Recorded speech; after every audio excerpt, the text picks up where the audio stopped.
Bien, bien, chicas.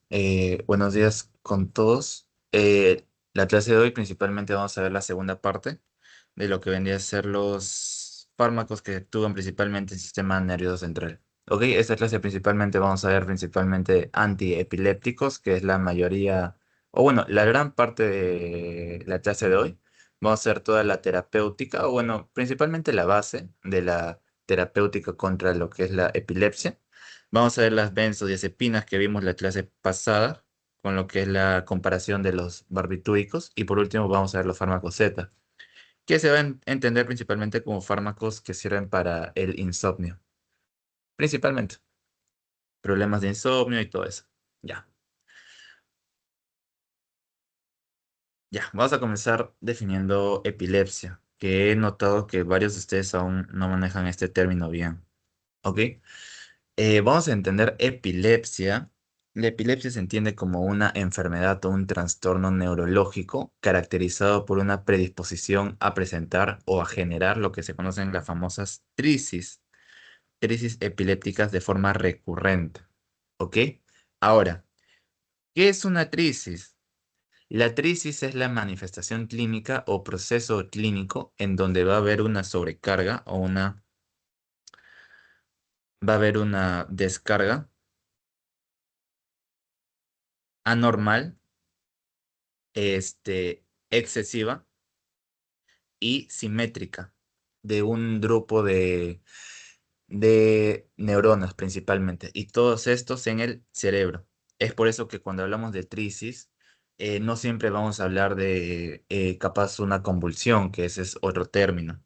¿Ok? Las trisis siempre están mediadas por esta sobredescarga o esta descarga excesiva en diferentes partes de nuestro cerebro. Es por eso que dependiendo a qué zona, o claro, dependiendo a qué zona o a qué lóbulo, preferentemente va a dar nuestra clínica. Ejemplo, si mi trisis me da en el lóbulo frontal, pues principalmente la clínica relacionada a esto van a ser movimientos, pueden ser también afectación en el lenguaje,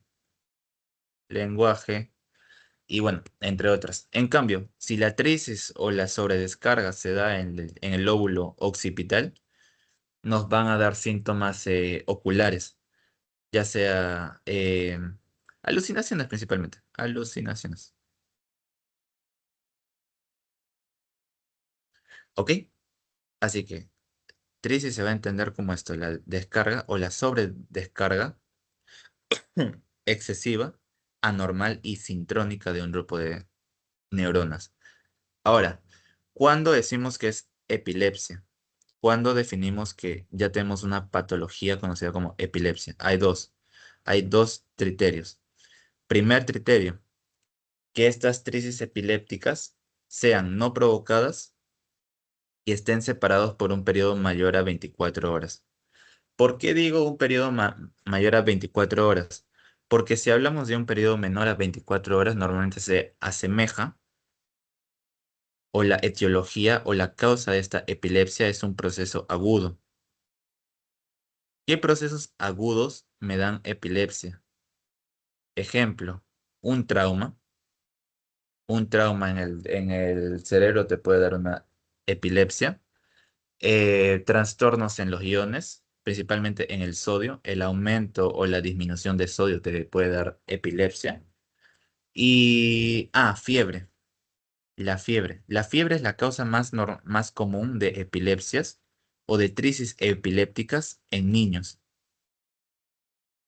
Es por eso que la fiebre, o sea, normalmente cuando se cura la fiebre, se asocia que ya no te da crisis epilépticas. Y estas fiebres hablamos que son más de 40 grados.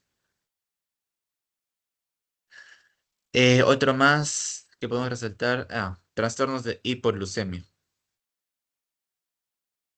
Por eso normalmente en un estado hipoglucémico muy grave nos puede dar una crisis. Así que tienen que ir desayunando a su clase y a la facultad, ya saben. ¿Qué más podemos descartar acá? Ya. Y el otro diagnóstico o el otro criterio puede ser criterio uno o criterio 2. No es necesario que estén ambos al mismo tiempo. El segundo criterio es que haya una sola crisis no provocada con la demostración de estudios. O sea, mediante estudios, principalmente imágenes, se puede ver un tipo de desorden en lo que es el cerebro. Así que como ya hay una base estructural, podemos decir que ya el paciente tiene una patología conocida como epilepsia. ¿Qué estudio principalmente se pide?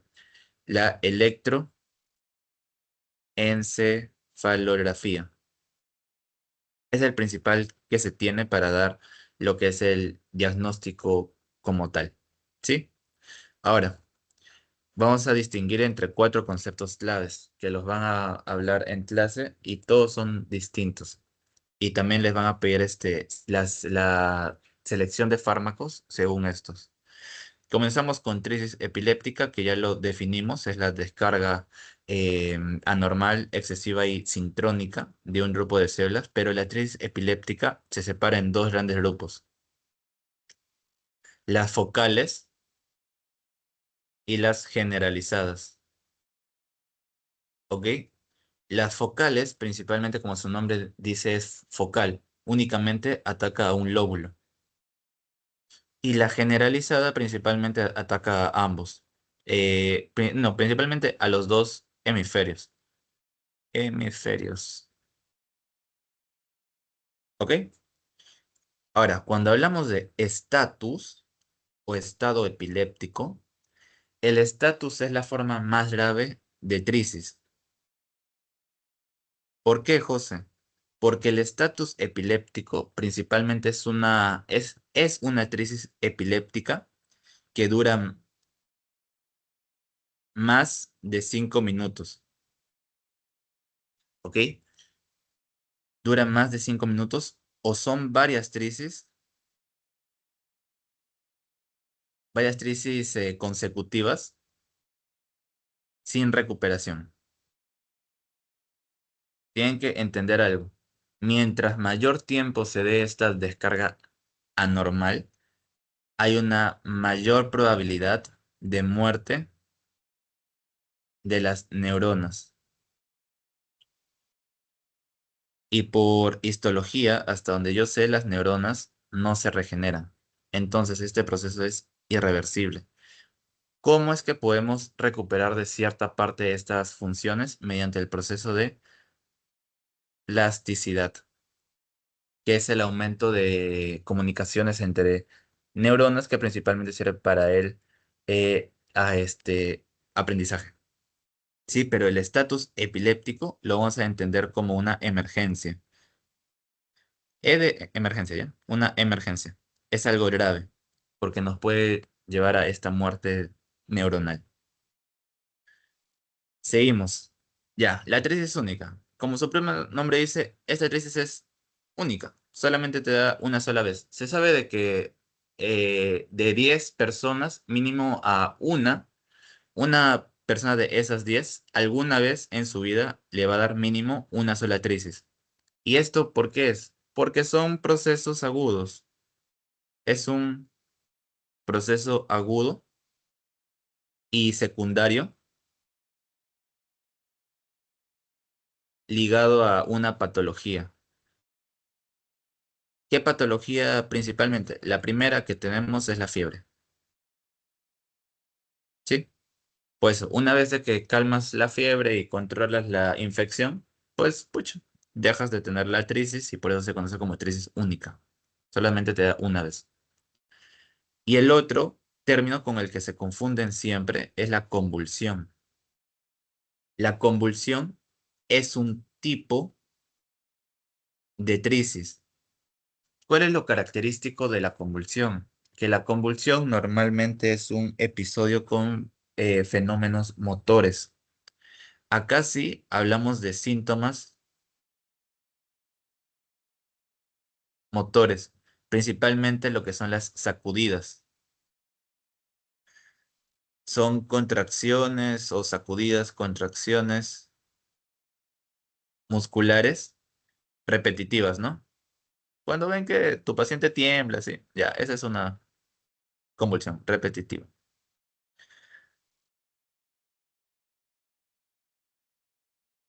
Y esto normalmente se conoce como una crisis tónico-clónica. Solo que como las personas normalmente o del día a día no conocen el término tónico-clónico, lo prefieren llamar como convulsión. Pero esta es una crisis tónico-clónico.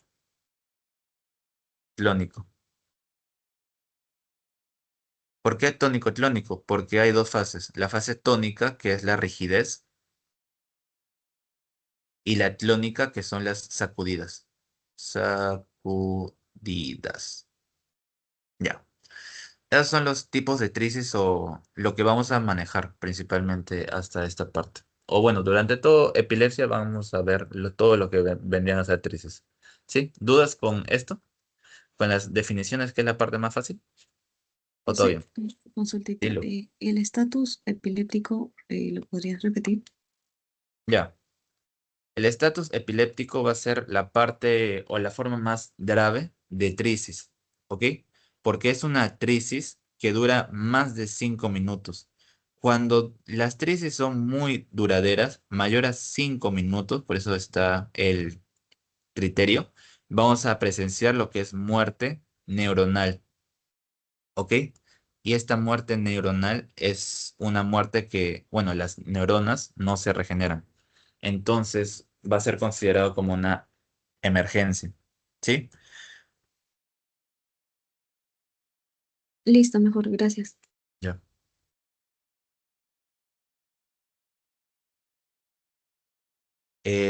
Ya, seguimos en esta parte. Ya. Ahora sí, vamos a volver un poco a lo que es la fisiopatología de la epilepsia. Vamos a entender cómo es que funciona y vamos a ver algo general. Lo que dijimos es que las epilepsias es una enfermedad crónica. Es una enfermedad crónica con descargas, bueno, consecutivas, pues, ¿no? Son descargas consecutivas que funcionan principalmente en dos vías. Hay dos vías por donde se produce la epilepsia. Uno, aumento de la excitación, principalmente. Es el aumento del sistema excitatorio, o también conocido como un exceso de disparos en la neurona. ¿Quién se encarga de esta parte? O bueno, ¿qué neurotransmisor se encarga de la excitación en el sistema nervioso central, principalmente el glutamato? ¿Qué hace glutamato? Pues glutamato viene, se une a su receptor, que es este de acá, y este receptor de acá lo que hace es permite la entrada de sodio y calcio. ¿Ok? Así que si permite una entrada de estas dos neuronas, vamos a hablar de un proceso de hiperpolarización.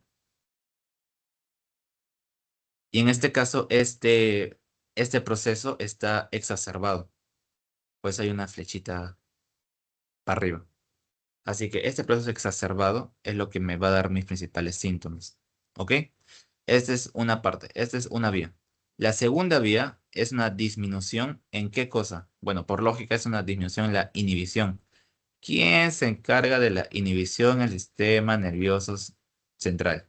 Principalmente GABA, mediante su receptor GABA-A. ¿Qué hace GABA? Pues recuerden la clase del jueves. GABA lo que hace es abre el canal de cloro y hace que la célula esté hiperpolarizada. O sea, está en un estado inactivo. Pero en este caso, en el caso de la epilepsia, este fenómeno de la inhibición va a estar disminuido. Pues vamos a tener un aumento de la excitabilidad en la parte neuronal. ¿Sí? Así que tenemos dos mecanismos. Ay, ¿por qué acá puse hiperpolarización? Acá es despolarización. Así que tenemos dos mecanismos.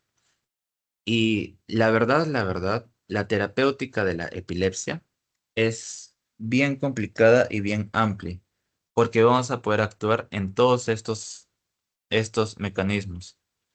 Por ejemplo, a ver, Alexia, Sí. según el mecanismo de la excitación, claro, de la parte neuronal, por lógica, ¿qué podríamos hacer en esta vía para disminuir la cantidad de trisis que podíamos tener? Ah, o sea, si tiene que ver con esos receptores, yo diría inhibir los receptores de glutamato. Podemos hablar, exacto, un bloqueador de este glutamato, ¿no? Ujú. Un antagonismo. Otro mecanismo que saques al ojo, Solo por glutamato, también puede ser por no, ¿cuál? solo por la vía de glutamato, también puede ser por la de GABA. Eh, a ver, ambas. A ver, tú puedes. Di todos los que te puedas saber. Es una agonista de GABA. Un agonista GABA. Ejemplo de agonista, No sé, espera, lo que vimos el jueves. Toda la clase del jueves. barbitúricas. Perfecto. Listo. Gracias, Alexia. Bien, como dijo Alexia, podemos hablar de antagonismos y de agonismos, pero hay más. Podemos también hablar de bloqueador de canal de sodio. Podemos hablar del bloqueador de canal de calcio. Podemos hablar también de que en GABA hay hay una enzima que se encarga de degradar GABA, que lo vamos a ver más adelante. Si inhibimos esta enzima que degrada GABA, pues directamente va a haber una mayor cantidad de GABA. Otra más, hay una enzima que recaptura GABA mediante un mecanismo que se llama el GAT1. El GAT1 normalmente recupera GABA del espacio sináptico, lo vuelve a meter. Entonces, si inhibimos esta enzima también, o esta vía, también tenemos un aumento de GABA. Entonces, la terapéutica de la epilepsia es bastante amplia. Es muy amplia y muy excesiva.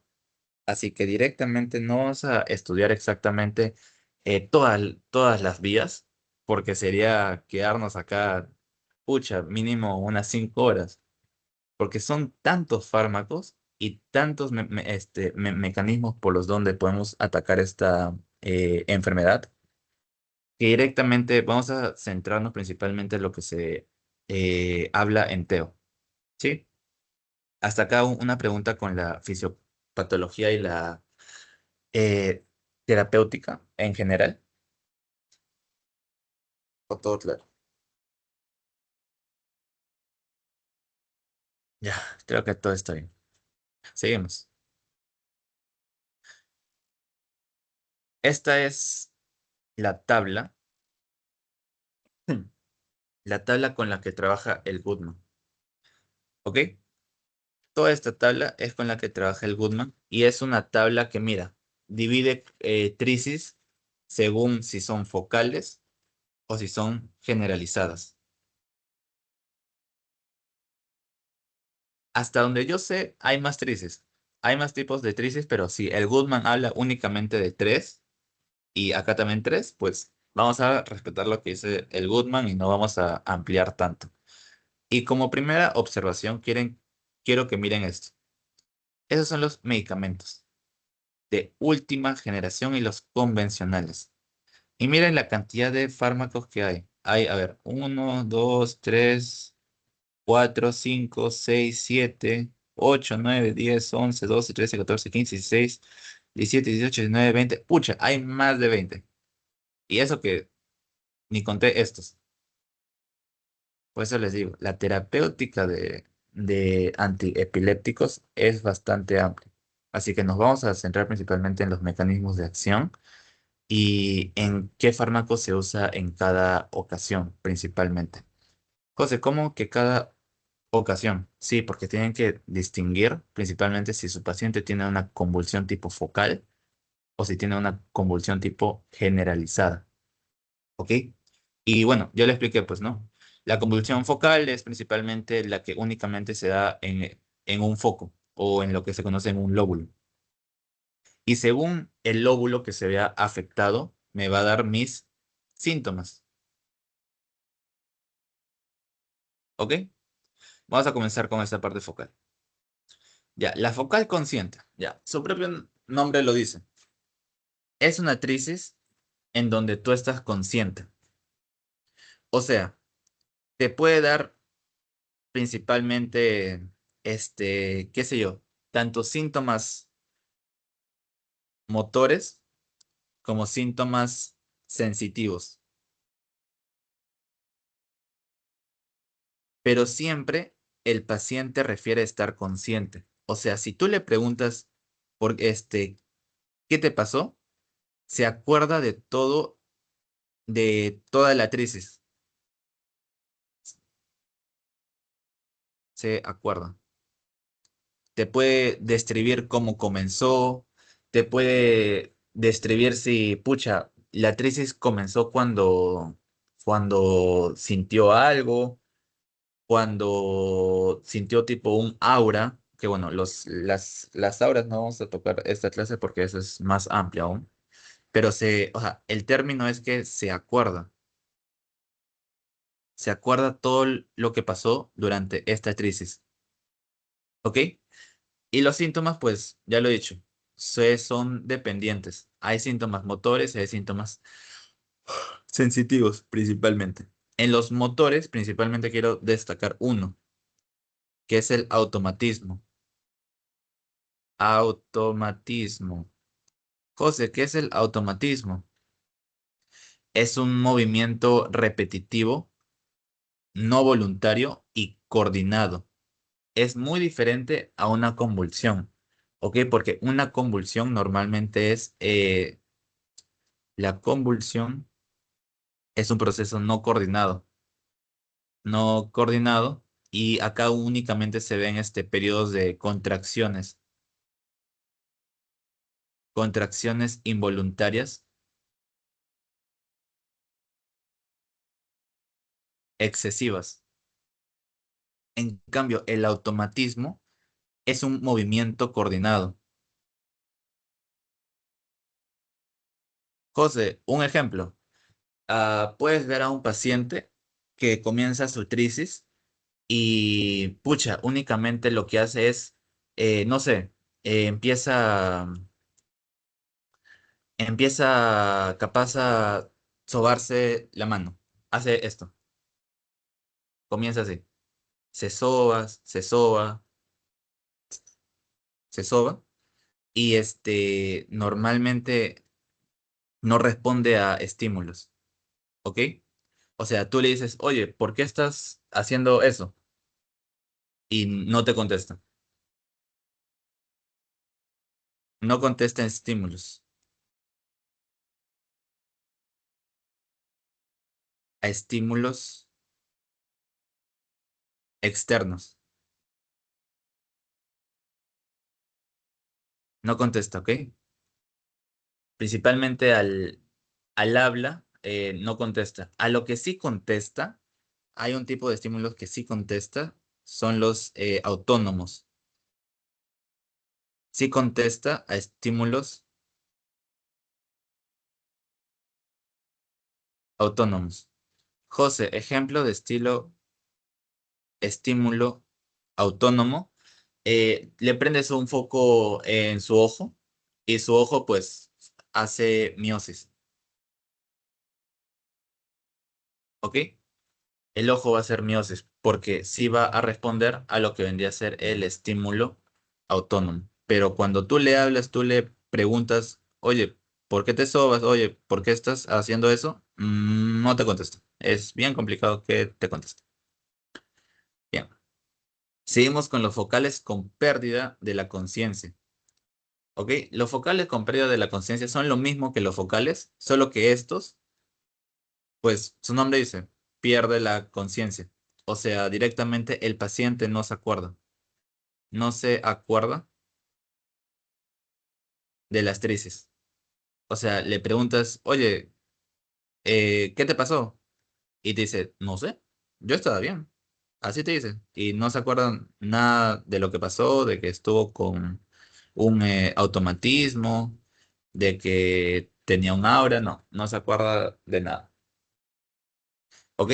Y de la misma forma, como es focal, los síntomas pueden ser sensitivos o motores, según el lóbulo que esté afectando. Y por último tenemos el focal que evoluciona a bilateral. Este sí es más general, ¿ok? Porque los síntomas son en ambos hemisferios. Pueden comenzar focal y pueden terminar de forma más general, o sea, dos hemisferios. Ya, hasta acá, focales. ¿Entendieron focales o qué no entendieron? O todo, o una duda. Cuando empezaste a hablar de focal consciente, bueno, jalaste algunas flechitas. Lo que estabas definiendo es que es automatismo, ¿no? O sea, ese Ajá. sí es el que tiene movimiento coordinado. Lo otro que colocaste como convulsiones no coordinado es algo, otra descripción, ¿no? Claro, o sea, mira, justamente vamos a hablar de las convulsiones acá. Las generalizadas, hay un tipo de convulsión generalizada, o bueno, una crisis generalizada que se conocen como las tonicoclónicas. Estas tonicoclónicas son las conocidas o las famosas convulsiones, porque son movimientos repetitivos, no coordinados, que principalmente se asocian con lo que va a ser una. Ay, no le explico acá, pero ya. Se asocia con una fase tónica, que es una fase de rigidez, y una fase clónica, que son lo que tiemblas, pues, lo que. Ya que tiemblas, ¿ya? Que es la fase de que el paciente tiene sus contracciones. Ahí está. Sus contracciones. Ya. Contra- ya. Por eso, cuando hablamos principalmente de convulsiones, vamos a hablar de una crisis generalizada. ¿Ok? Ahora, hay otros tipos de crisis generalizadas que van a ser las mioclónicas, que principalmente se asocian con un susto. José, ¿cómo un susto? Ya, imagínate esto. Yo voy por detrás de alguien, de un amigo en la facultad y le doy un susto. Entonces, la reacción normal de esta persona es que normalmente salta, pues, ¿no? Salta del susto. Ya, lo mismo pasa acá. Las mioclónicas se van a conocer como un periodo breve. ¿Qué será? Es un segundo, es un segundo. Un segundo donde hay un tipo de choque, ¿ok?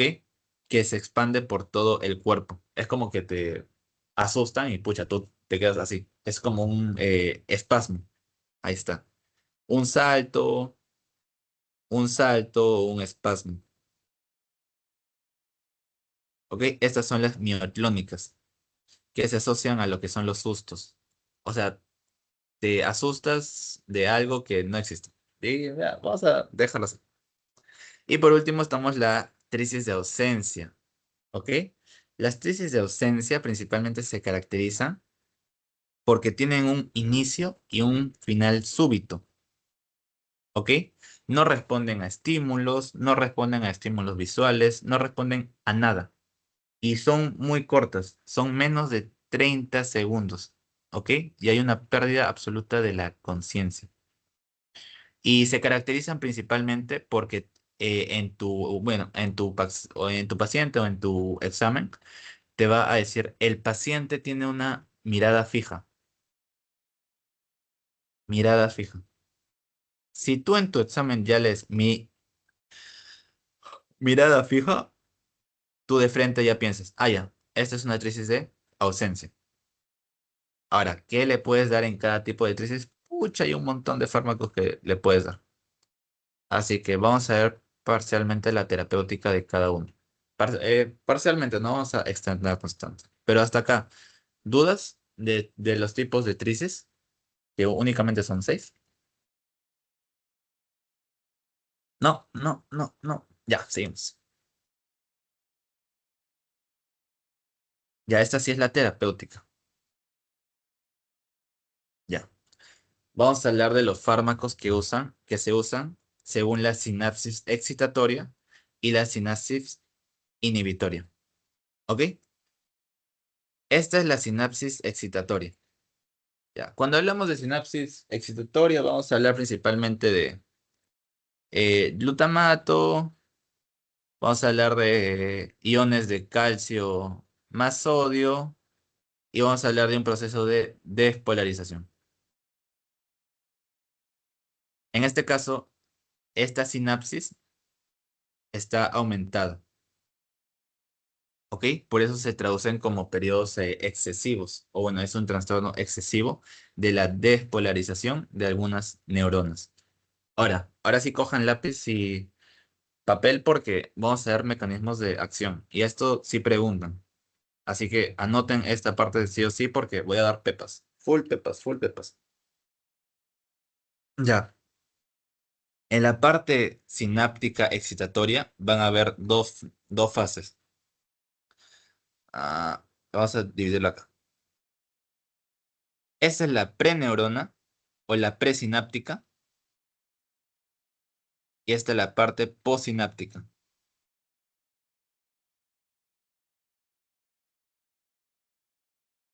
¿Ok? En la parte presináptica vamos a tener todos los fármacos que actúan en la neurona primaria o la primera neurona. ¿Ok? En este caso vamos a hablar de fármacos. Primero, vamos a hablar de tipos de fármacos según sus mecanismos de acción. El primero que vamos a hablar son los que bloquean el canal de sodio. ¿Quiénes específicamente bloquean canal de sodio? Vamos a hablar de la fenitoína. Vamos a hablar de carbamazepina. Vamos a hablar de oxcarbazepina. Vamos a hablar de valproato. Y vamos a hablar de lamotrigina. Acá hay 5 fármacos. ¿Y por qué únicamente toco estos 5? Porque son los que se hablan en TEO. El doc solamente menciona estos. Son 5. Siguiente. Vamos a hablar de los que... Wait, acá falta. Ya, acá hay... Ya, digamos, acá faltó un canal. ¿Sí? Acá está el canal tipo... Es el canal tipo calcio. De calcio tipo T. ¿Ok? ¿Quién actúa en canal de calcio tipo T que es dependiente a voltaje? Hay 2 fármacos. Valproato y etosusimida. ¿Ok? José, pero valproato también está acá, justo acá. Sí, valproato actúa tanto en canal de calcio tipo T como en canal de sodio. ¿Ok? Seguimos. ¿Quién bloquea canal de calcio tipo N o tipo L? Bueno, vamos a poner tipo N. Los únicos que bloquean canal de calcio tipo N para que no entre esta molécula, vamos a hablar de la pregabalina y la gabapentina. ¿Ok? José, ¿cuál es la diferencia de canal tipo T y canal tipo N? El tipo T depende de un voltaje. El tipo N no. Y el tipo N está muy relacionado a lo que es la liberación de glutamato. Más que hablar principalmente de calcio. No, acá está más relacionado con la liberación de glutamato. Y bueno, lo que es dependiente de voltaje y no. Seguimos. Bloqueador del canal de potasio o un modulador, propiamente dicho. Cuando hablamos de un modulador, vamos a saber de que el potasio principalmente está dentro de la célula, ¿no? En este caso vamos a querer que este canal se abra para que el potasio salga de aquí. Y como el potasio es positivo, como sale, va a dejar un entorno más negativo y provocando una hiperpolarización. ¿Quién es el único fármaco que actúa aquí? La ezogabina. ¿Ok? Ezogabina. Y por último tenemos el acá, el que se une al receptor SB2A.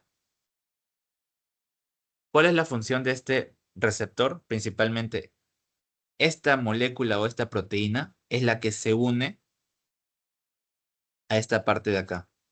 Es reconocida para la fusión en la membrana presináptica. Sin esta proteína no hay una correcta recepción y esta vesícula no se libera. ¿Ok? No viaja a este espacio y por ende no se libera. Ahora, ¿quién se une o quién bloquea este receptor o esta proteína? Levetiracetam. ¿Ok? Es la única que bloquea esta enzima. Bueno, esta proteína. Ya. Esta es la parte presináptica. Ahora la parte postsináptica. Hay dos. Y principalmente está ligado con el glutamato. Vamos a hablar de bloqueadores. El felbamato principalmente bloquea canal NMDA. Y el topiramato lo que hace es bloquea canal AMPA. ¿Ok? Pero ambos están ligados a que son bloqueadores. Son antagonistas competitivos principalmente. Antagonistas competitivos. ¿Ya? ¿Hasta acá dudas con la parte excitatoria?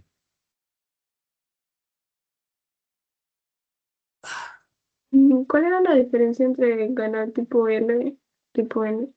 La dependencia de voltaje.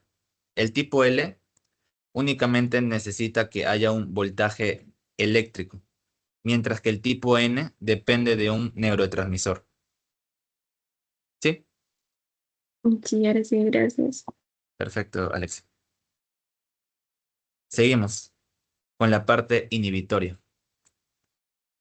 Lo mismo, vamos a hablar principalmente de mecanismos de acción. Y bueno, ya saben, la sinapsis inhibitoria está ligado con lo que es GABA, cloro y hiperpolarización. En este caso lo que queremos es aumentar, ¿no? Aumentar lo que es la hiperpolarización y en el otro era disminuir lo que es la despolarización. Ya. Acá, esta parte es más corta, ¿sí? Porque lo vamos a separar principalmente acá. Ah, no me sale la línea. Ya. Esta parte es la presináptica y esta parte va a ser la postsináptica. ¿Ok? La presináptica solamente hay dos. Hay dos que funcionan. Es la ah, tía, tía, ¿cómo es? Tía Gabina. Bueno, tía Gabine o tía Gabina, que principalmente la que les dije, bloquea lo que es la recaptación del GABA mediante un transportador que se llama GAT1. ¿Ok? Tía Gabina lo que hace es bloquea este de acá y hace de que el GABA esté más tiempo presente en lo que es la parte del espacio sináptico. Si hay más GABA en el espacio sináptico, pues tenemos un mayor efecto. Y por otra parte, tenemos la vigabatrina. ¿Ok? Que este lo que hace principalmente es inhibe a la enzima que degrada principalmente el GABA, que es GABA-T, o también conocido como GABA transaminasa. ¿Ok? Inhibe esta enzima y por lo tanto hay una mayor cantidad de GABA. Hay más GABA dentro de la neurona. ¿Sí? Esa es la parte presináptica. Ahora, podemos también hablar de estimulantes del receptor GABA, lo que ya vimos durante toda la clase de ayer, que son los barbitúricos y las benzodiazepinas. ¿Sí? ¿Dudas en esta parte? Si no, para entrar en cinética. José, consulta, Gábate es solamente un pre, ¿no? Antes de ser liberado. ¿Cómo? GABA-T, el que va a Ajá, ser bloqueado por vigabatrin, es ajá. solamente un sustrato, ¿no? Antes de que se pueda liberar a GABA o qué es GABA-T. Ah, GABA-T es el que degrada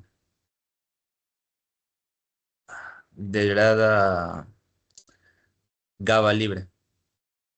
¿Recuerdas las COMP y las MAO? Las MAO, ¿recuerdas? En el sistema autónomo. Ajá, sí. Ya, lo mismo. Las MAO tienen la misma función que GABA-T. GABA-T es GABA transaminasa. Entonces, cuando GABA-T encuentra un GABA libre que no está unido a una vesícula, se la come y pues desaparece, pues. Así que técnicamente degrada lo que es GABA. ¿Sí? Listo, José, gracias. Perfecto. Ya, ahora vamos a ver farmacocinética. Vamos a ver datos principalmente porque hablar de toda la cinética de todos los fármacos va a ser bastante complicado y bastante extenso. Y tampoco quiero quitarles mucho tiempo. ¿Sí? Y son datos que dijo el doctor más que todo en Teo. No es nada que me he inventado o que he sacado del libro. En esta parte sí vamos a hablar principalmente de lo que se dijo en Teo, principalmente. Ya. Primera parte. Vamos a hablar de que todos los antiepilépticos tienen una alta unión a proteínas. ¿Ok? ¿Cuál es el antiepiléptico que tiene más unión a proteínas? Fenitoína, que tiene de un 90 hasta 95%. Es el que más se une a proteínas, principalmente ¿a cuál? Albúmina.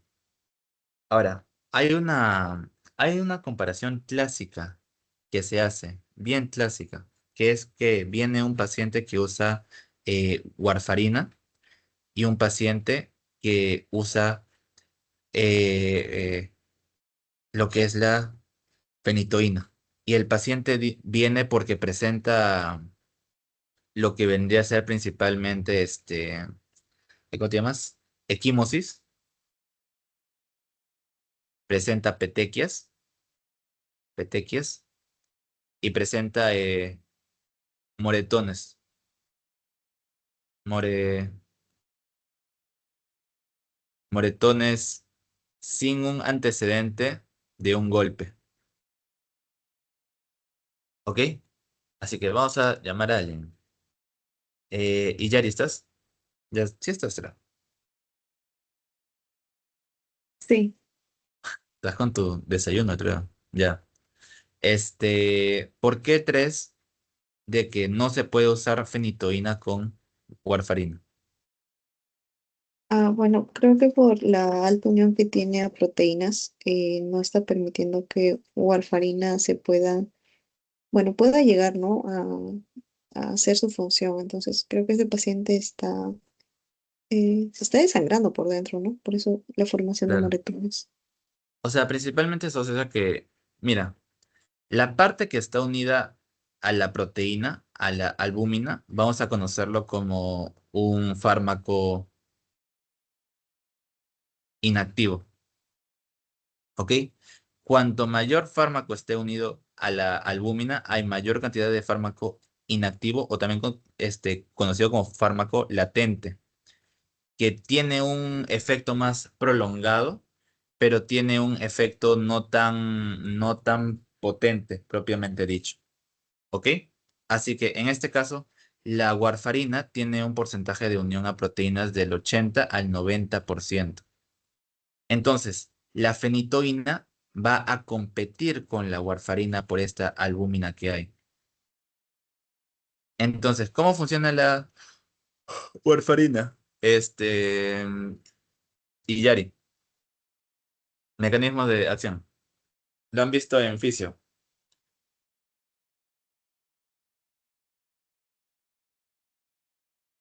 Ah, bueno, esta evita bueno, que la sangre se coagule, o evita el sangrado. Bueno, ¿Algo detiene más el sangrado. exacto? ¿Algo más exacto? Detiene, detiene el ¿Detiene? sangrado. No. O sea, detiene más de lo, Si ¿sí? detuviera el sangrado, pues, ¿por qué tienes sangrado? ¿Por qué tiene equimosis, petequia, moretones? Ah, bueno, es un anticoagulante. O sea, Ya, entonces, si es anticoagulante, ¿en qué tipo de pacientes se usa?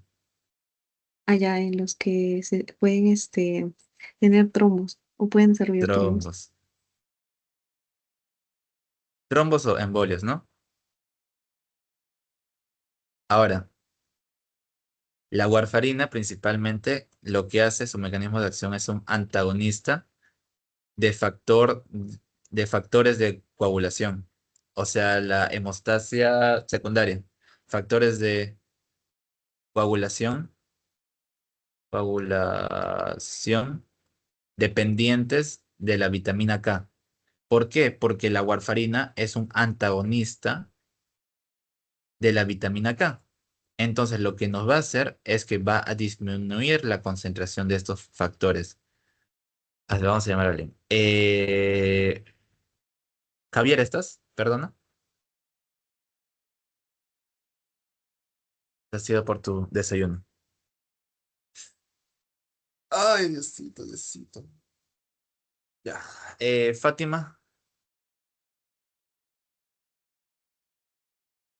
también se ha ido por su desayuno. Alexia, Sí. factores de coagulación que dependen de la vitamina K. Esto es fisio, ¿ah? No estoy Ah, preguntando nada raro. ah, dos. Ya. ¿Qué más? Dos. Dime uno más. Siete. Ya, perfecto. Salvada. Ya. Y el otro es el 10. ¿Ok? Inhibe estos tres factores. Y principalmente por esto mismo, lo que se ve aumentado es el tiempo del INR, que es un índice normal para ver qué tan rápido se coagula la sangre. ¿Ok? Y es por eso que este aumento de tiempo de coagulación se va a asociar a un aumento de sangrados. Por eso tiene equimosis, petequias, moretones sin algún antecedente de golpe. Este tipo de personas tienen bastantes complicaciones únicamente porque interaccionan a nivel de la albúmina. Listo, seguimos. Concentración sérica estable. Se dice que un antiepiléptico es o tiene una función protectora únicamente cuando alcanza una concentración estable. Ahora, ¿cuándo es que porcentualmente alcanza esta concentración? Cuando tiene una vida media por 5. José, no entendí nada.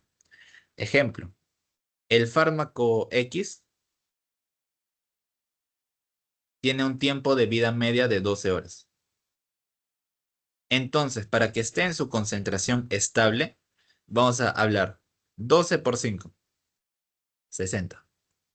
Ajá, necesita estar mínimo 60 horas en el cuerpo para que esta concentración esté estable. Y estas 60 horas se traducen en 48.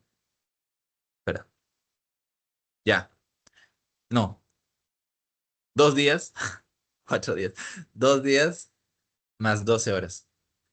O sea, este fármaco X que tiene su vida media de 12 horas va a tener su función protectora únicamente a los 2 días con 12 horas. ¿Ok? Es simple, es fácil, solamente lo multiplicas por 5. Es el coeficiente. Seguimos. Hay múltiples antiepilépticos que tienen una doble función, tanto inducen como inhiben, ¿ok? Principalmente en el metabolismo. Es por eso que tienen que tener bastante cuidado con este término, que es la polifarmacia.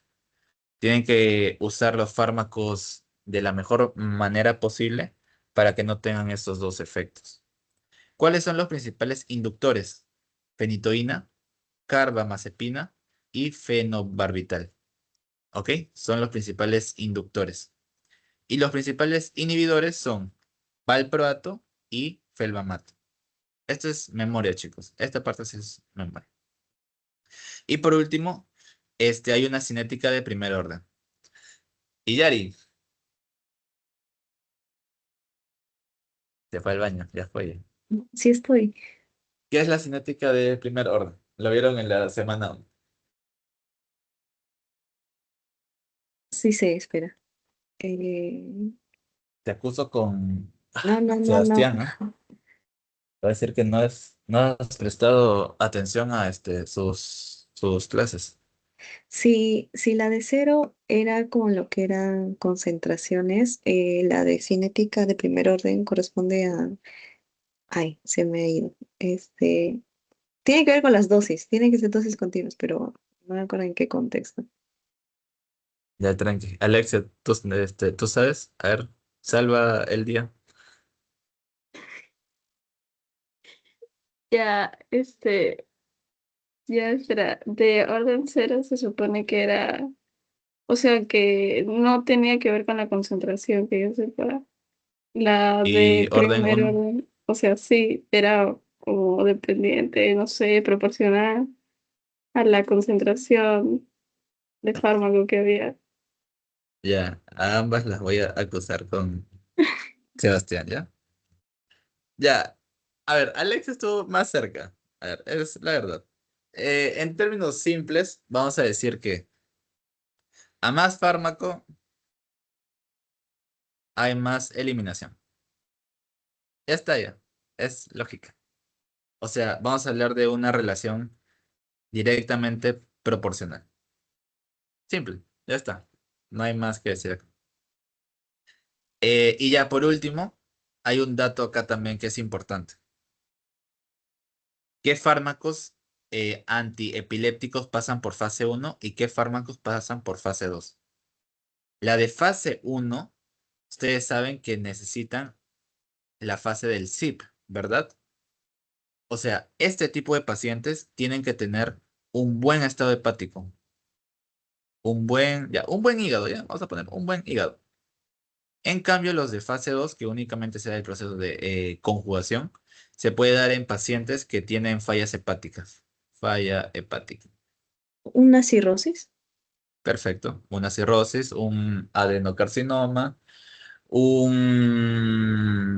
Ay, no me acuerdo más patologías en el hígado. Pero ya, bueno, sí. Ah, un TBC. Siempre que les pregunten patologías, digan TBC. Les juro, me has salvado 20 veces. ¿Será? Hay TBC en todos los órganos. ¿Será? Ya. Así que esto es más memoria. Así que los que se usan principalmente cuando tenemos una falla hepática, una cirrosis, como bien dice Illari, vamos a hablar de lamotrigina, levetiracetam y pregabalina. ¿Ok? Son los tres fármacos de elección. ¿Hasta acá dudas, chicos? ¿O no hay dudas? El tema es bastante amplio, así que tranquilos si no lo logran entender tan rápido. Ya, seguimos. Ya, esta parte sí ya es la parte final. El doctor en la TEO les va a hablar de 20 fármacos. No, 20 no, les va a hablar de 15.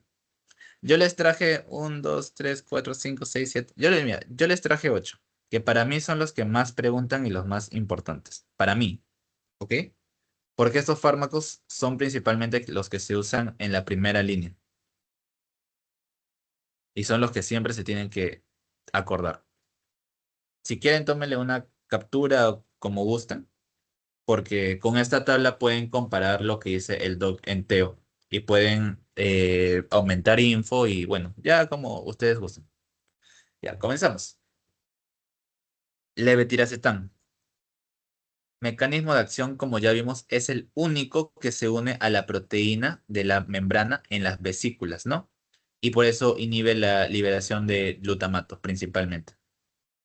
Ahora, ¿cuándo le vas a dar levetiracetam a tu paciente? Principalmente cuando es una gestante. Si en tu pregunta o en tu examen te ponen gestante, gestante, obligatoriamente tiene que estar esta palabra que es gestante o gestación. Tú de frente vas a pensar levetiracetam. ¿Ok? Es todo lo que tienes que saber de levetiracetam. Hay datos extra que también es bueno recalcar. Primeramente que da psicosis en niños. O sea, si tú das levetiracetam a un niño, le vas a causar cierto grado de psicosis. ¿Ok? Es una psicosis autoinducida por fármacos. Así se llama. Es una buena opción para la polifarmacia porque técnicamente no induce y no inhibe ninguna enzima y también es eficiente cuando tienes una falla hepática. O sea, el levetiracetam, como vimos antes, justo está acá. Cuando tiene una falla hepática, únicamente pasa por una fase 2. Lo que vimos arriba, justo acá. Justo está arribita. Ya. Es todo lo que tiene que hacer del leve. Es simple. Seguimos. Valproato. ¿Cuándo se usa valproato? El valproato principalmente es un bloqueo de canal de sodio y canal también de calcio, calcio tipo T, ¿sí? Calcio tipo T, me faltó poner acá. Y se usa principalmente, es el primero usado en una crisis de ausencia, ¿ok? Si en tu examen te ponen paciente tiene una mirada fija y no responde a estímulos o es inconsciente. Hablamos de una crisis generalizada y una crisis de ausencia. ¿Ok? Y la primera opción va a ser valproato siempre. Tienen que acordarse de esto también, que los principales efectos adversos son efectos gastrointestinales. Gastrointestinales. Ejemplo.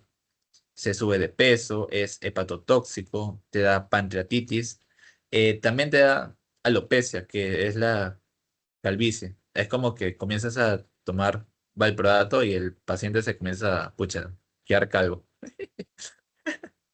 Así que ya, pues, X. Si se usa en mujeres, se asocia también a trastornos menstruales. Y acá sí hay que recalcar esto. Es muy teratogénico, ¿ok? Nunca lo usen en el embarazo, pero sí, jamás, jamás se usa en el embarazo el valproato, principalmente porque tiene, ¿cómo era? Mm, tiene su inhibición, es un inhibidor, y es por eso que al ser un inhibidor de enzima CYP, va a hacer que aumente los niveles de otros fármacos, principalmente hablamos de lamotrigina y fenitoína. ¿Por qué los aumenta? Porque el valproato es un inhibidor. Ya, seguimos. Oh, ya, vamos a hablar del ETO, que también actúa en canal de calcio tipo T, ¿ok? Y es la primera línea para crisis de ausencia en niños. Si te habla de ausencia en niños, vas a usar principalmente ETO, ¿ok? Etosusimida. Acá no hay mucho más que rescatar, solamente hay una comparación que siempre lo hacen con la oxcarbazepina, que la oxcarbazepina principalmente es el más usado en niños. ¿Por qué es el más usado? Porque actúa tanto en fases focales como en fases tonicoclónicas. Recuerden, este es focal y la tonicoclónica es generalizado. Entonces, si tú no sabes qué tipo de epilepsia es, pues una buena opción, y si es un niño, una buena opción es dar oxcarbazepina. ¿Ok? Esta es la comparación. Acá se usa en niños en ausencia y acá se usa en niños cuando no sabes qué tienes. ¿Ok? Es lo más usado. El principal fenómeno que te puede dar es la hiponatremia aguda. ¿Ok? Te disminuye los niveles de sodio principalmente. Esto no. Esto no es relevante. Y... ya, eso también puede ser relevante. Disminuye la eficacia de los anticonceptivos. ¿Ok? Principalmente en pacientes que, bueno, tienen relaciones sexuales de forma constante. Es bastante complicado. Vamos a hablar de la motrigina, que también la motrigina es como la opción B de todo, ¿ok? Es la opción B. O también la segunda opción. Es la segunda opción de todo. Se usa principalmente porque es de amplio espectro y se usa como una alternativa cuando otros fármacos fallan, ¿ok? Y la motrigina está principalmente ligado a todo lo que son problemas dérmicos,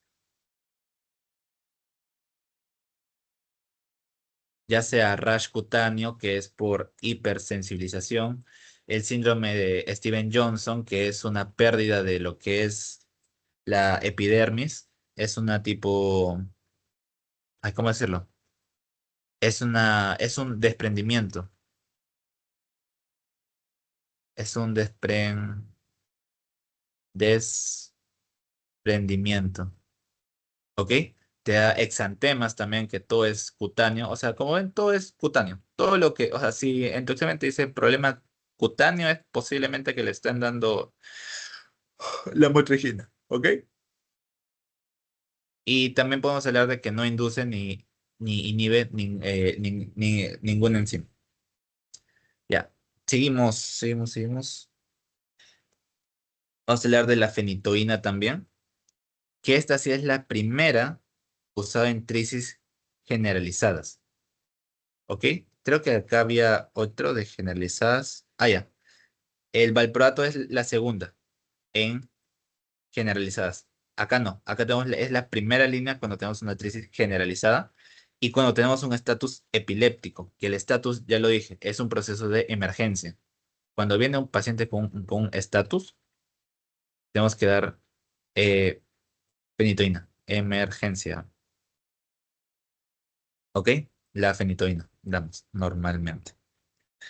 Eh, Hablamos de un potenciador de CYP, es un inductor. Y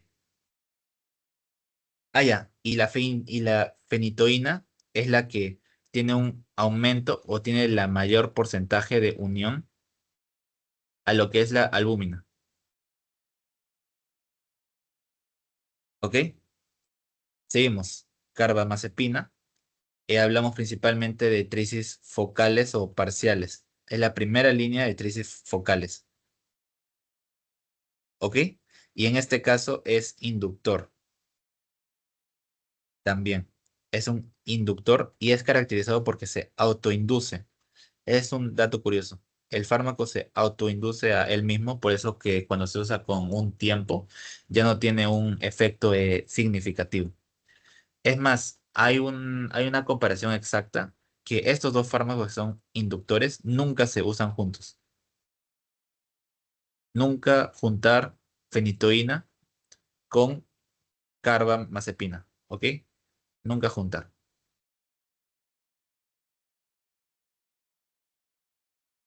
Y por último tengo la pregabalina, que principalmente es eh, disminuye lo que es el dolor, ¿ok? Está muy relacionado a dolor. Si tu paciente refiere dolor neuropático, o sea, no es un dolor somático de una zona o de una inflamación, y te dice que tiene un dolor irradiado, difuso, oculto, que no tiene un lugar exacto, se da pregabalina, ¿ok? Lo malo de este fármaco es que hay mucho riesgo de abuso. Y bueno, como les dije, esta tabla se la tienen que aprender. No hay forma simple de aprender esta tabla. Es full memoria y full que coloquen más datos con lo que les digan en Teo. ¿Sí? ¿Dudas?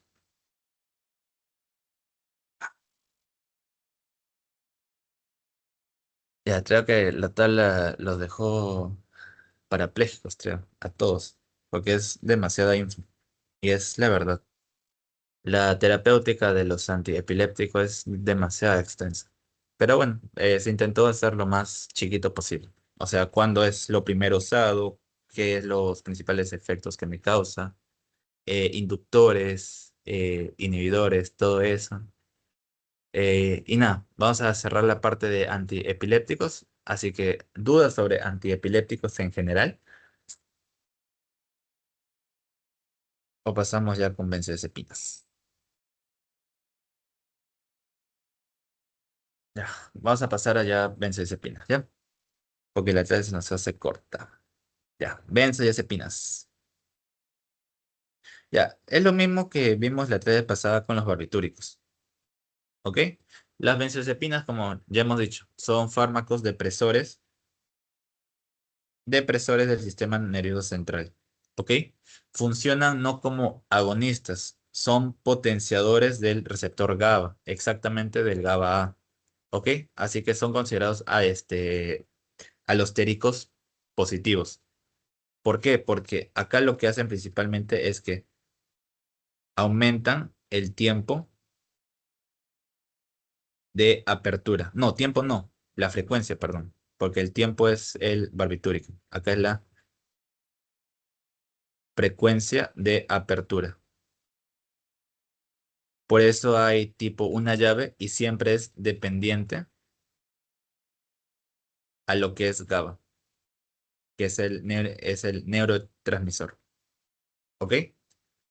Vamos a hablar de su estructura un poco, que principalmente son dos compuestos, el anillo de benceno y el anillo diazepina.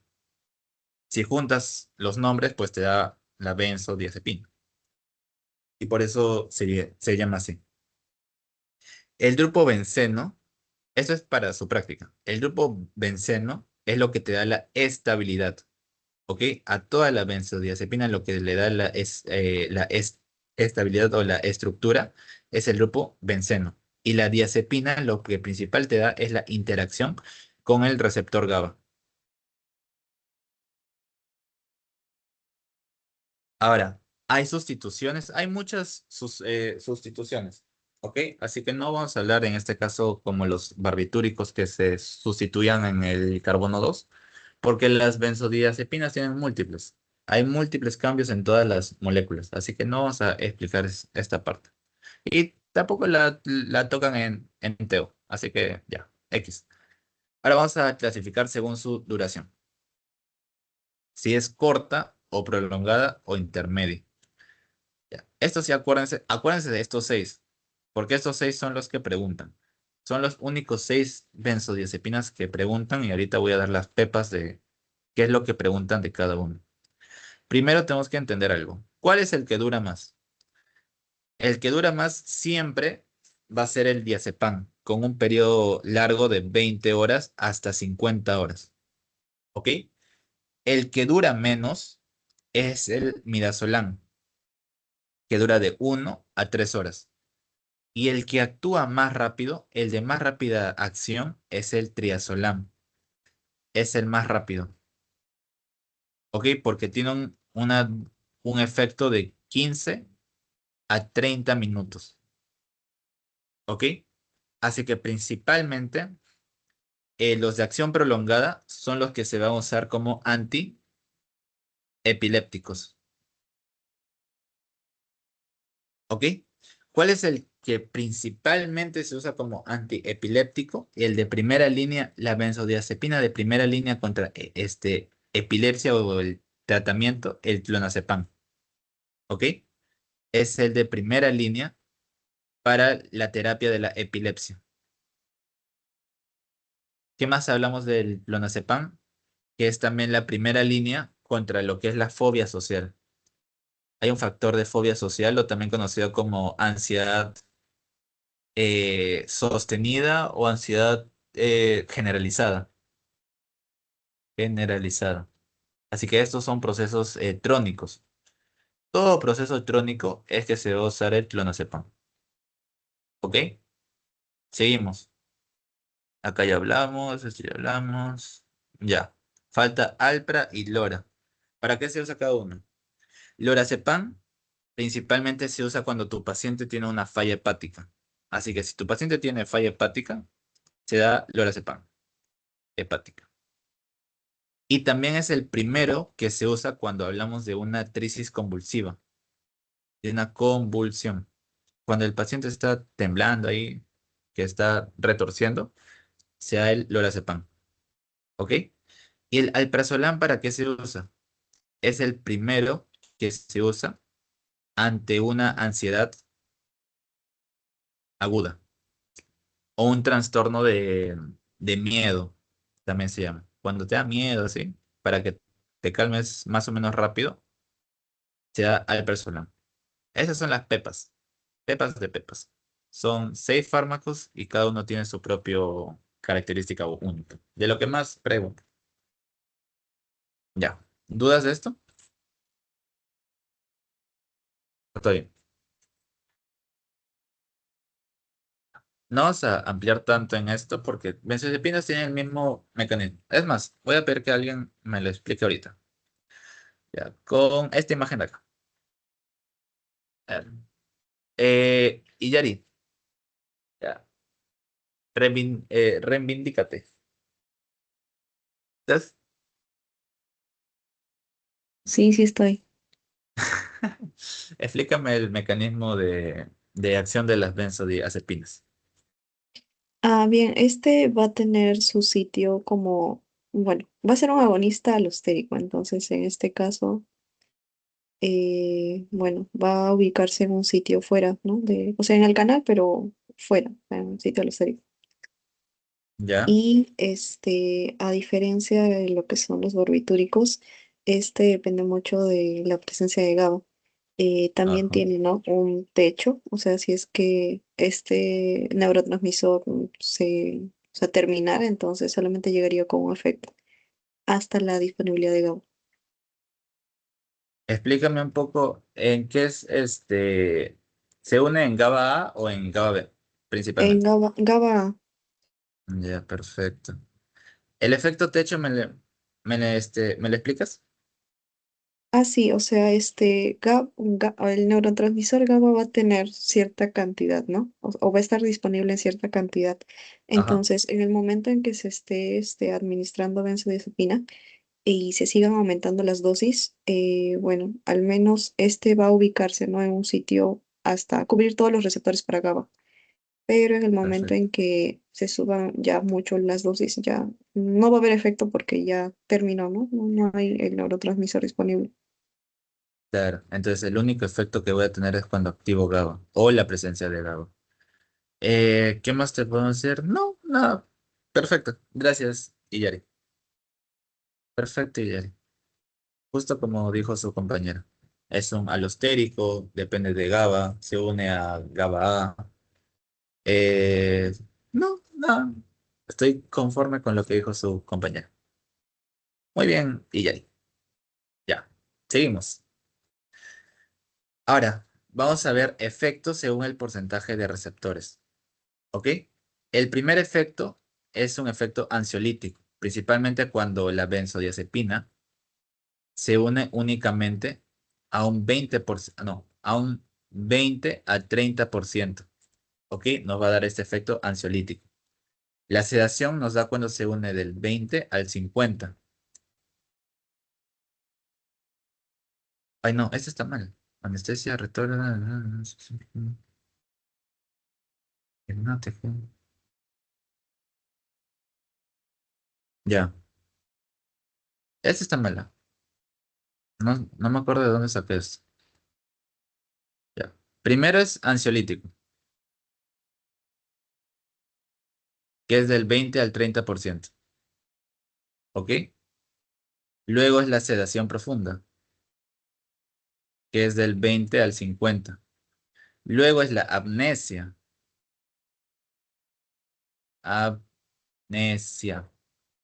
que es principalmente del 40 al 50% de receptores ocupados.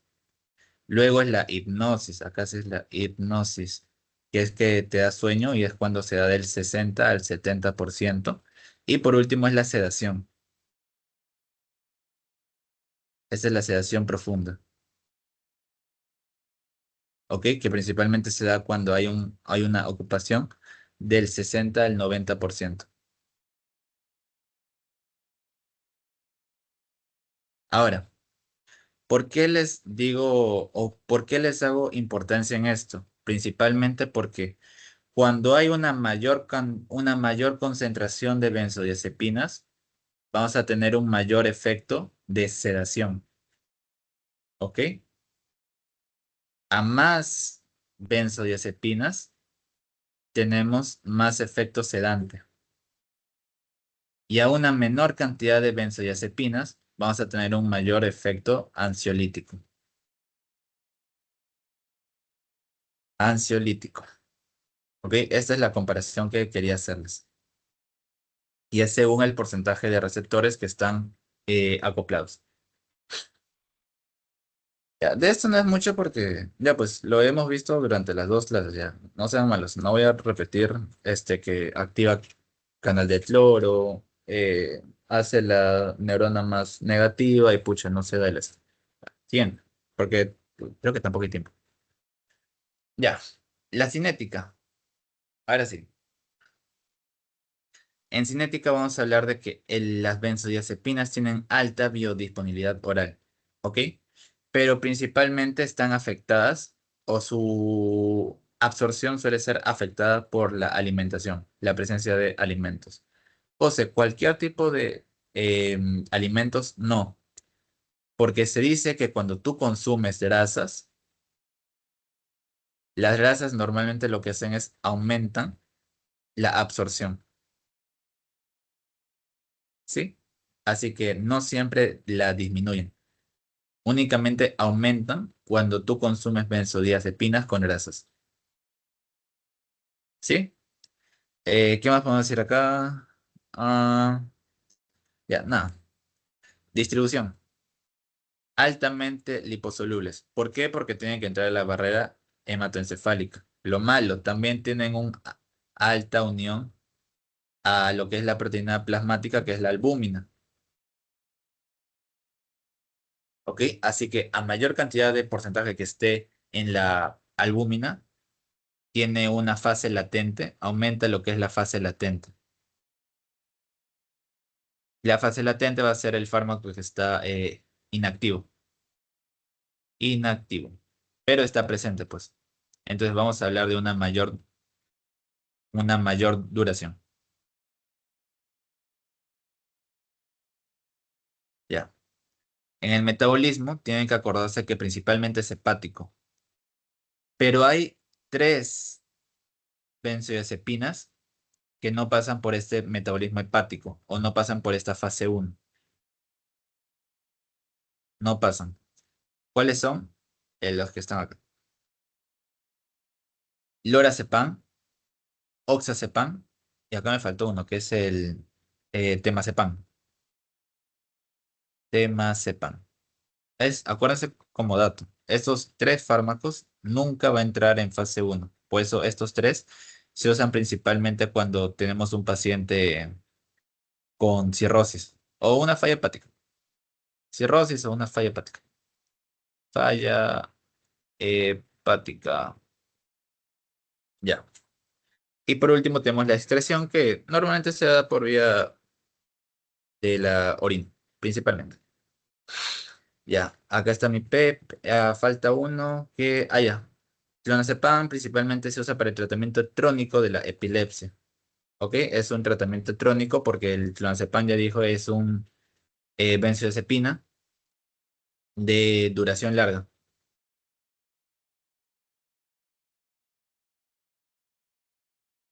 Ya. Cinética es fácil, ya. Sigamos. A los sistémicos.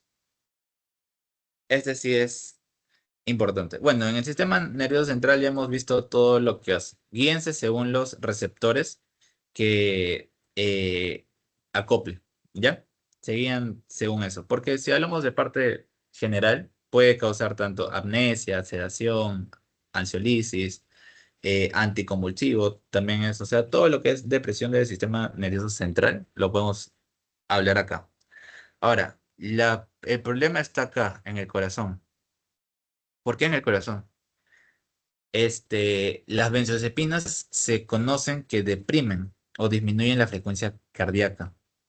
Ahora, la benzodiazepina produce paro cardíaco. Quiero opiniones. Alexia, Am, O sea, podría ser, se dice que disminuye la frecuencia cardíaca. Ya, mira, según libros, dicen que no, nunca llega al paro, por más de que aumente fármacos porque hay un techo protector, ¿ok? Así que normalmente no llega al paro, pero el problema está en que este tipo de pacientes con epilepsia son pacientes que usan varios fármacos, o sea, son posibles pacientes que usan polifarmacia.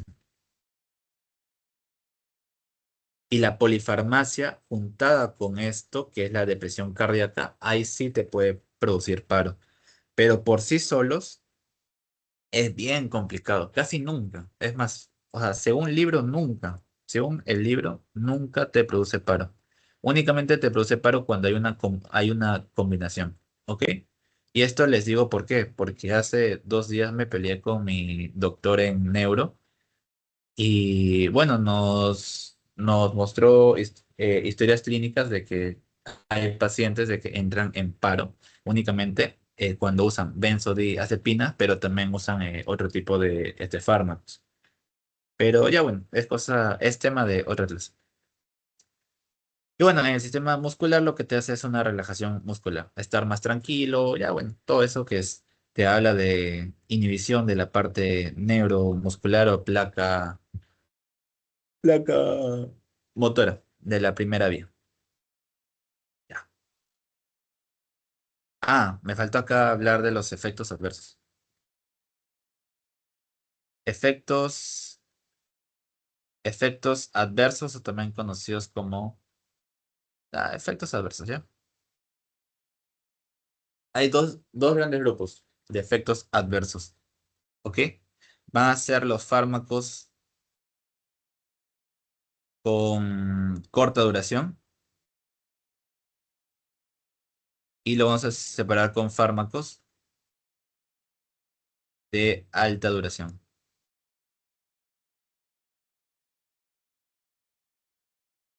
Los de corta duración, ya sea el midazolam, alprazolam, eh, triazolam, principalmente se asocia con síndromes de abstinencia, ¿ok?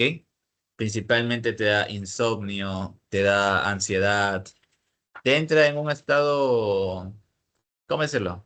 En un estado adictivo a este fármaco. Entonces, este potencial adictivo es lo que me da mi síndrome de abstinencia, ¿ok?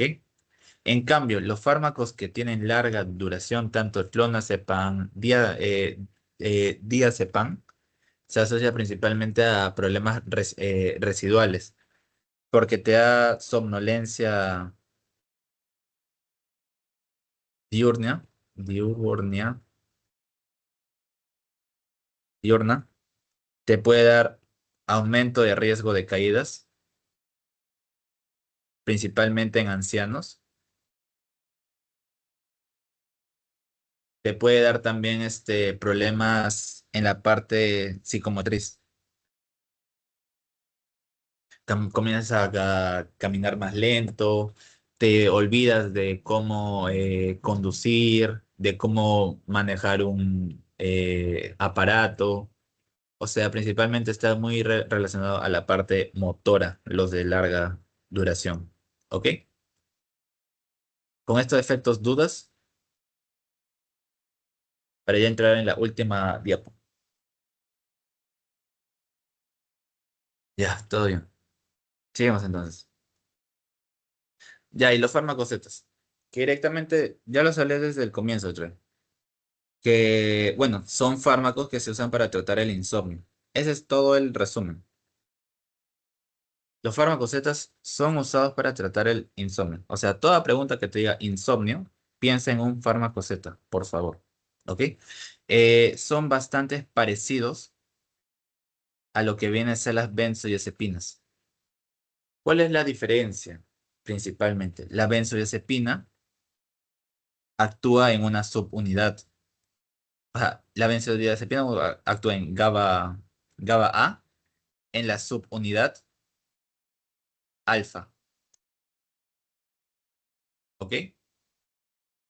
Pero los fármacos Z actúan principalmente en la subunidad alfa 1 únicamente, mientras que las benzodiazepinas actúan en alfa 1, alfa 2, alfa 3 y alfa 5.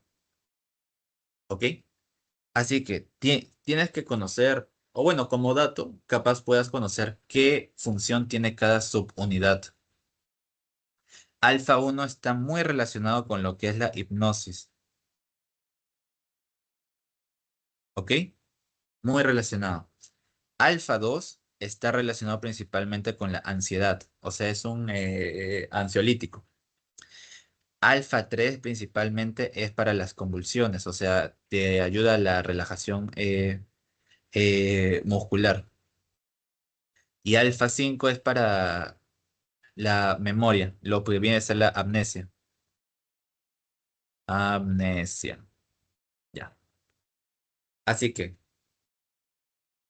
los fármacos Z únicamente van a actuar en este alfa 1, ¿ok? Mientras que las benzodiazepinas van a actuar en alfa 1, alfa 2, alfa 3 y alfa 5. Esto es un dato para práctica. Capaz si quieran sorprender al doctor, ya le dicen, ya, alfa tiene varios de estos, y ya le dicen todo esto. Ya. Ah, uy, pues chicos, creo que problemas. ¿Se me escuchan? ¿Y Yari? Perdón. Sí, sí, no hay problema. José, qué hacía la 2? Vos dijiste ansiolítico y 3 relajación Entonces, muscular, ¿no? dos es la ansiedad. La 3 es para convulsión y la 5 es para la memoria. Wait, un ratito. Perdí la conexión del esto. Se cerró. Sí. O sea, no les van a preguntar eso en la TEO, pero para su práctica puede ser. O sea, como un dato, pueden hablar de que alfa tiene varios tipos. Creo que hay hasta 6. Creo que hay alfa 1, 2, 3, 4, 5 y 6. Eso revisen si quieren, porque eso no van a tocar en tema.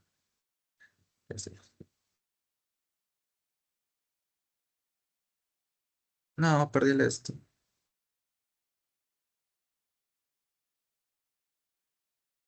Ya, volvemos. Y ahora sí.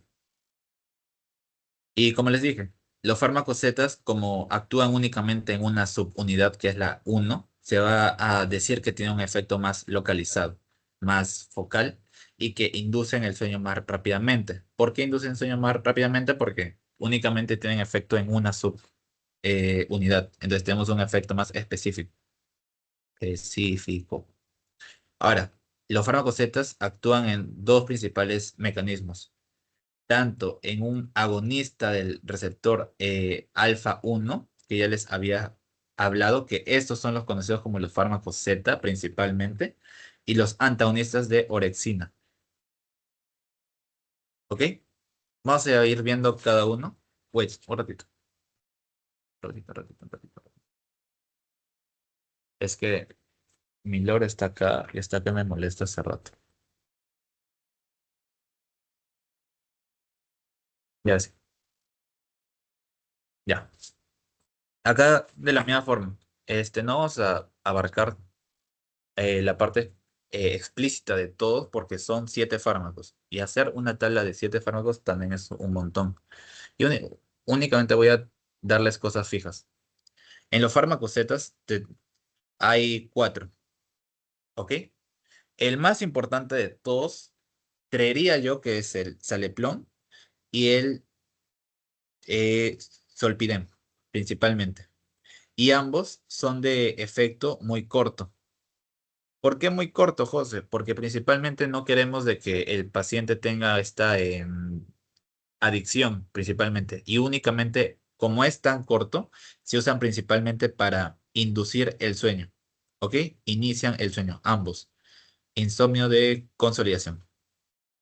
Vamos a hablar que estos dos fármacos, como actúan de forma rápida, inducen, inducen el periodo de sueño. ¿Ok? Acá lo que les van a preguntar son los tiempos. El Taleplón es el que tiene efecto más rápido, ¿ok? Pero su tiempo de vida media es menor a 1 hora. Esto lo han preguntado. El tiempo de vida media y cuál es el más rápido, ¿ok? Mientras que el Solpidem tiene un tiempo de vida media principalmente de 2 horas. Eso también lo han preguntado. Y bueno, que ambos funcionan para la inducción. Ahora, estos dos de acá principalmente hablan de que se usa para mantener el sueño. Un insomnio mixto, tanto para la consolidación como el mantenimiento. Y este acá principalmente para el mantenimiento. Acá si quieren apréndense el tiempo, la duración, porque el que más dura es este acá. El eso picola. De esto, ya, no hay mucho más que aprender. Únicamente lo que le dije, los tiempos, los inicios, la duración y que estos inducen y que estos principalmente están sostenidos con el mantenimiento. Ahora, los antagonistas de la orexina. ¿Qué es la orexina?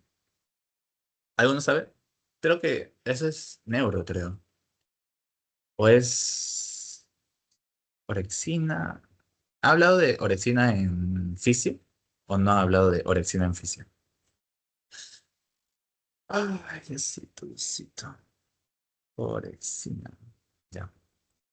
Se salvaron ya porque creo que no hablan. Quiero creer que no hablan. ¿Ok? Así que la orexina va a ser principalmente un neuropéptido. ¿Ok? Es un neuropéptido que induce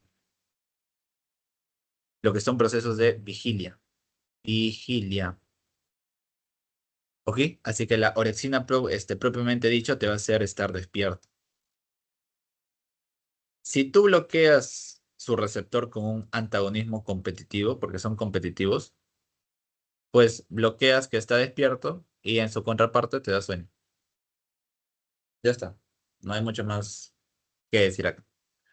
Y únicamente hay 3 fármacos de los cuales van a hablar y de los cuales tienen que aprenderse únicamente el inicio de acción. Principalmente el más rápido, bueno, acá no hablan del más rápido, acá hablan principalmente del tiempo de vida media, ¿ok? Acá es de 12 horas únicamente y acá es de más de 12 horas, ¿ok? Apréndanse estos dos datos, por favor. Y por último, la melatonina principalmente lo van a relacionar con trastornos en el ritmo circadiano, o sea, un síndrome de jet lag, así se llama.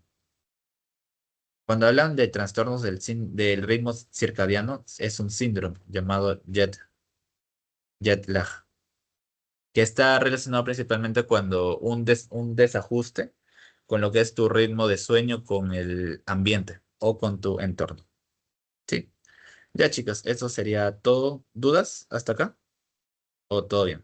José, ¿puedes repetir lo de la orexina? ¿Es una qué? ¿Cuál? De la orexina. ¿Puedes ¿Dónde Ah, repetirlo? ya. Sí. Ah, el neuropéptido. Ya, la orexina es un neuropéptido, ¿ok? Es un neuropéptido del sistema nervioso central que te hace estar en un proceso de vigilia. La vigilia es para que estés despierto principalmente. Así que hay una excitación, o bueno, induce una excitación en la parte cortical para que tus estímulos estén activos principalmente. Aumenta la cantidad de estímulos, aumentan los estímulos. ¿Sí? Es por eso que si tú induces, o bueno, si tú bloqueas la orexina por un antagonista competitivo en su receptor principalmente, porque habla de antagonismo de receptor de orexina, pues bloqueas la vigilia y si bloqueas vigilia, pues te da sueño. Fin. Ya, genial, gracias. Hasta acá, ¿dudas, chicos? La clase es más o menos larga, así que si tienen dudas, es ahorita. Si no, voy cerrando y les paso el post-test y los que se quieran quedar, hacemos el banco. ¿Sí? Ya, entonces voy cerrando, chicos. Gracias por estar acá.